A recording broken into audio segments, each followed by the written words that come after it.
इस बार हमारा जो इंडियन आर्मी ने ऑपरेशन किया शायद 2 या 3 दिन का मैक्सिमम था, उसका सडन सीज फायर हो गया।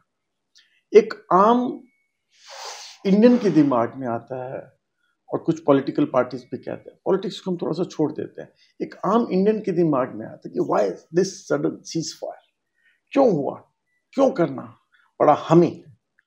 जिस दिन ये हुआ था, आप सही कह रहे हैं, जिस दिन ये हुआ था उस दिन मुझे भी बहुत निराशा हुई थी, क्योंकि मुझे लग रहा था कि हम इतना अच्छा कर रहे थे, 1 या 2 दिन और चलता तो पूरा का पूरा पाकिस्तान की फौज अपने घुटने पर आ जाती। ये दिख रहा था। सिविलियन इंफ्रास्ट्रक्चर तो नहीं, बट हाँ, हमने डिफेंस का जो उनका स्ट्रेटेजिक इंफ्रास्ट्रक्चर बिल्कुल जो था वो उसके ऊपर हम पूरी तरह हावी हो चुके थे, और मुझे लग रहा था कि 2 दिन और हैं और ये पूरी की पूरी फौज जो है इनकी घुटने टेक देगी। तो उस दिन मुझे बहुत हैरानी हुई थी, लेकिन समझ में आ गया कि बाद में कि ये हुआ क्यों, और उसका सिर्फ एक ही कारण उसको जस्टिफाई कर सकता है कि कोई न्यूक्लियर इंसिडेंट हुआ है किराना में, और किराना में तो आई एम वेरी श्योर, या और दूसरी किसी जगह पर हुआ हो तो बस हाँ, तो nuclear incident I am reasonably sure कि कोई एक ये न्यूक्लियर इंसिडेंट हुआ है। जैसा कि आपको पता होगा कि भारत और पाकिस्तान को अपनी अपनी न्यूक्लियर जो फैसिलिटीज हैं उनकी लिस्ट एक्सचेंज करनी पड़ती है। एग्जैक्टली। तो ये जो जगह थी, ये न्यूक्लियर वाली लिस्ट में पाकिस्तान ने हमें बताई नहीं, तो हमारे लिए ऑफिशियली हमें नहीं पता था। और जो वहां पे जो हमने बॉम्बिंग की है उसमें कुछ nuclear radio active material leak हुआ है, या कुछ इससे ज्यादा भी हुआ है, तो वो नहीं कह सकता मैं, बट कोई ना कोई न्यूक्लियर एक्टिविटी हुई है, जिसकी वजह से अमेरिका का जो एटॉमिक एनर्जी जो उनकी एजेंसी है यूएस की, वहां उनका प्लेन वहां पर आया। इजिप्ट से एक प्लेन लोड आया बोरॉन का लोड, जो कि वो पूरा उसको रेडियो एक्टिविटी को कवर करने के लिए।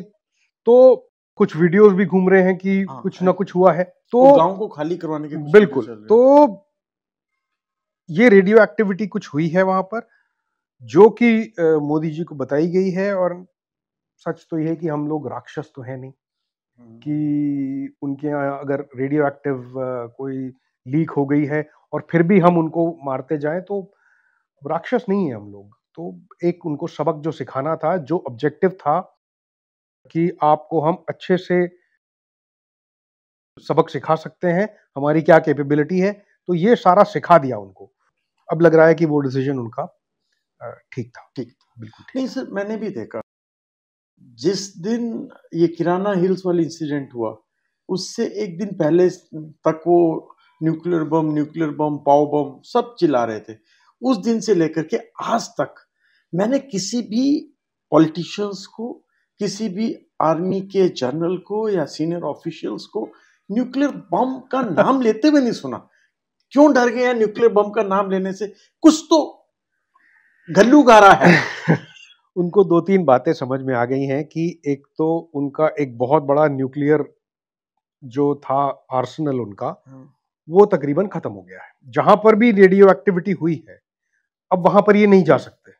तो वहां पर जो जितना भी रखा हुआ था, ये पाव वाले बम, इनको टैक्टिकल बॉम्ब बोले या स्ट्रेटेजिक बड़े बॉम्ब्स, बॉम्ब्स भी कहते हैं। डर्टी बॉम्ब्स डिफरेंट होते हैं। क्वाइट पॉसिबल है कि ये किराना वाले इलाके में देवर देयर। एग्जैक्ट तो बाद में इंफॉर्मेशन आएगी, लेकिन जो लग रहा है कि वो किराना में डर्टी बॉम्ब्स थे। तो इन्होंने जो अब इनको समझ में आ गया है कि एक तो इनका बहुत बड़ा न्यूक्लियर आर्सेनल बेकार हो गया है, दूसरा इनको ये समझ में आ गया है कि जो ये लॉन्च कैसे करेंगे न्यूक्लियर मिसाइल। इनकी मिसाइल तो सारी हमने रोक ली, तो लॉन्च कैसे करेंगे? तो इसका मतलब इनके पास अब वो न्यूक्लियर ऑप्शन बचा ही नहीं है कि वो यूज कर सके। और अगर इन्होंने इस्तेमाल की और हमने उसको रोक लिया, उसके बाद हम क्या जवाब देंगे?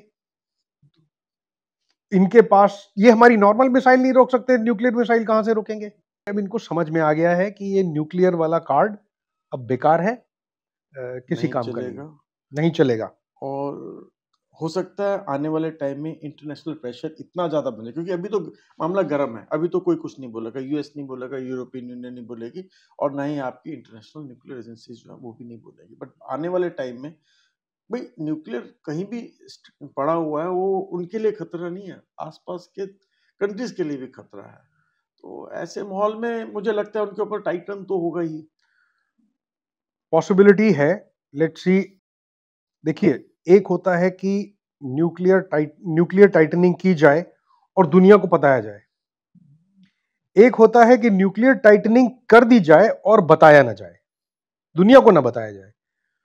तो वो पॉसिबिलिटी ज्यादा है कि टाइटनिंग हो जाएगी या अब तक हो गई होगी और दुनिया को बताया नहीं जा रहा है कि हमने क्या कर दिया है या इंटरनेशनल कम्युनिटी ने क्या किया है। नहीं, वो तो मुझे लगता है शायद हो चुकी है, क्योंकि जिस तरह से मैं उनके नेता का देख रहा हूँ, वो भाषण-वाषण सब बंद हो गया। मतलब न्यूक्लियर बम नाम का तो कोई इवन वहाँ के जर्नलिस्ट भी बोलने को तैयार नहीं है कि तो आप जो जिस लाइन पे सोच रहे हो, बट ये है कि ऑफिशियली हमारे पास ना कोई कंफर्मेशन है, ना हमें फैक्चुअल या फैक्ट्स एंड फिगर्स नहीं है, बट अगर हम कोलैबोरेटिव एविडेंसेस को देखा जाए तो लग रहा है कि ये कुछ ना कुछ हो गया है।